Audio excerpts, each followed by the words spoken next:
बिल्लाहि मिनश्शैतानिर्रजीम बिस्मिल्लाहिर्रहमानिर्रहीम। अस्सलामु अलैकुम वरहमतुल्लाहि वबरकातुहू। अल्लाह ताला सूरह अंबिया में फ़रमाते हैं, और हमने सुलेमान अलैहिस्सलाम के लिए हवा को मुसख्खर कर दिया था, जो उसके हुक्म से उस सरज़मीन की तरफ चलती थी जिसमें हमने बरकतें रखी थीं, और हम हर चीज़ से बाखबर हैं। यानी अल्लाह ताला ने हवाओं को भी मुसख्खर करके सुलेमान अलैहिस्सलाम की खिदमत में लगा दिया था, और उन्होंने इस हवाओं को समंदर में भी अपनी बहरी क़ुव्वत में इजाफ़ा करने के लिए इस्तेमाल किया। उन्होंने ऐसे बादबानी जहाज़ ईजाद किए जो हिंदुस्तान और मगरबी जज़ाइर तक सफ़र करते थे। उनका बहरी बेड़ा वक्त का सबसे ताकतवर बेड़ा था। उस ज़माने तक समंदरी हवाओं को कंट्रोल करने का ज़रिया बादबान ही थे। यही बादबान जहाज़ों के लिए इंजन का काम देते थे। हज़रत सुलेमान अलैहिस्सलाम ने ऐसे बादबान ईजाद किए जो तुंद व तेज़ हवाओं में भी जहाज़ की आमदोरफ्त में खलल वाक़या नहीं होने देते थे। वो अपनी मुकर्ररा सिमतों में मुवाफ़िक और नामुवाफ़िक हर किस्म के मौसम में अपने लंबे लंबे सफ़र बेखौफ व ख़तर जारी रखते।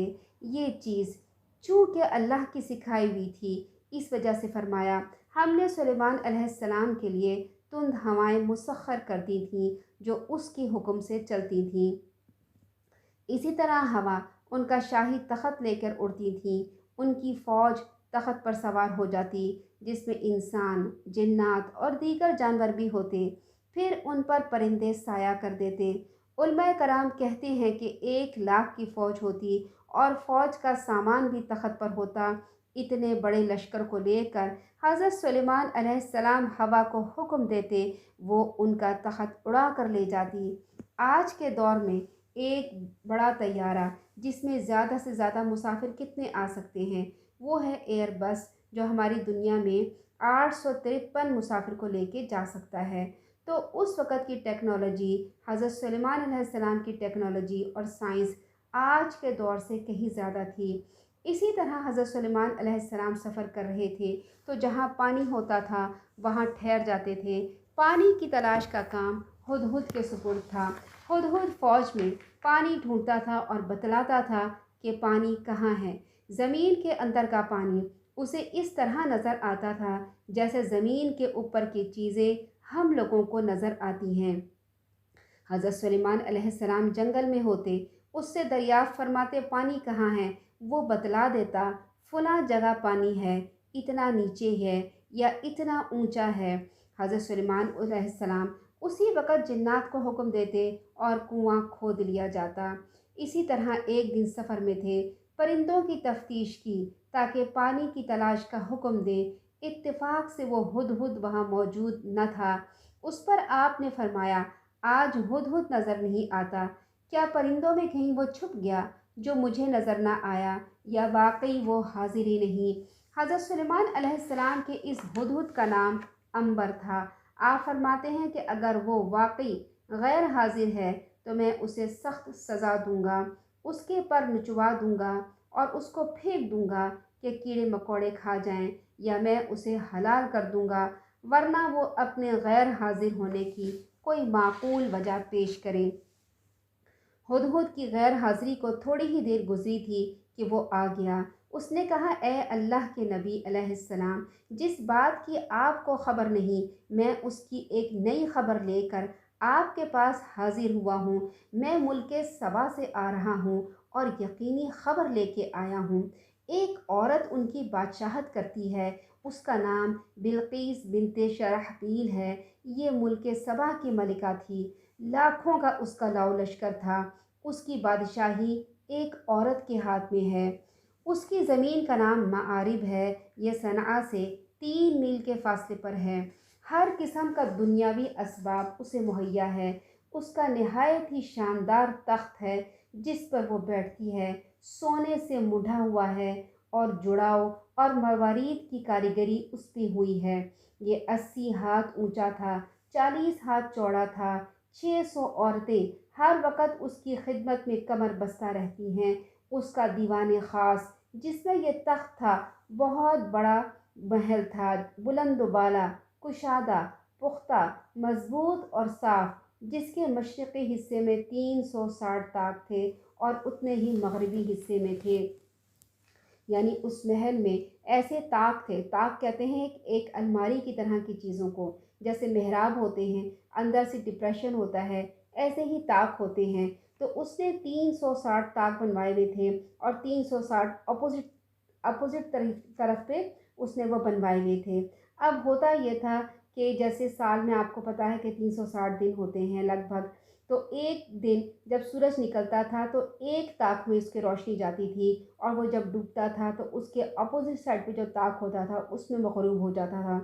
اگلے دن جب سورج نکلتا تھا تو 2 طاق میں جاتا تھا، اور اگلے دن جب جو شام کو غروب ہوتا تھا تو اس کے اپوزٹ طاق میں غروب ہوتا تھا۔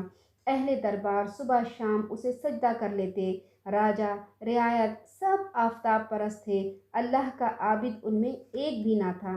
شیطان نے برائیاں انہیں اچھی کر کے دکھائی تھیں اور ان پر حق کا راستہ بند کر رکھا تھا، وہ راہ راست پر آتے ہی نہ تھے۔ سیدھا راستہ یہ ہے کہ سورج، چاند اور ستاروں کی بجائے صرف اللہ ہی کی ذات کو سجدے کے لائق مانا جائے، جیسے قرآن میں ہے کہ رات دن، سورج چاند سب قدرت اللہ کی نشانیاں ہیں، تمہیں سورج کو چاند کو سجدہ نہ کرنا چاہیے بلکہ سجدہ صرف اللہ کو کرنا چاہیے جو ان سب کا خالق ہے۔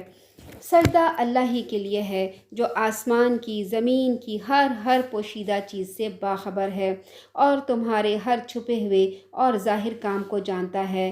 وہی تنہا معبود برحق ہے، وہی عرش عظیم کا رب ہے جس سے بڑی کوئی چیز نہیں۔ چونکہ ہدہد خیر کی طرف بلانے والا، ایک اللہ کی عبادت کا حکم دینے والا تھا، اس کے سوا غیر کے سجدے سے روکنے والا تھا، یعنی وہ تبلیغ کرنے والا تھا، اسے یہ بات بڑی عجیب لگی کہ ایک عورت اور اس کی قوم اللہ کی بجائے سورج کی عبادت کرتی ہے، اسی لیے اللہ تعالیٰ نے اس کو قتل کرنے سے منع فرما دیا ہے۔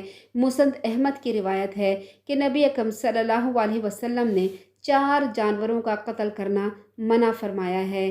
ایک ہے چونٹی، ایک ہے شہد کی مکھی، ایک ہے ہدہد اور ایک ہے سرد یعنی لٹورا، یہ ایک پرندے کا نام ہے۔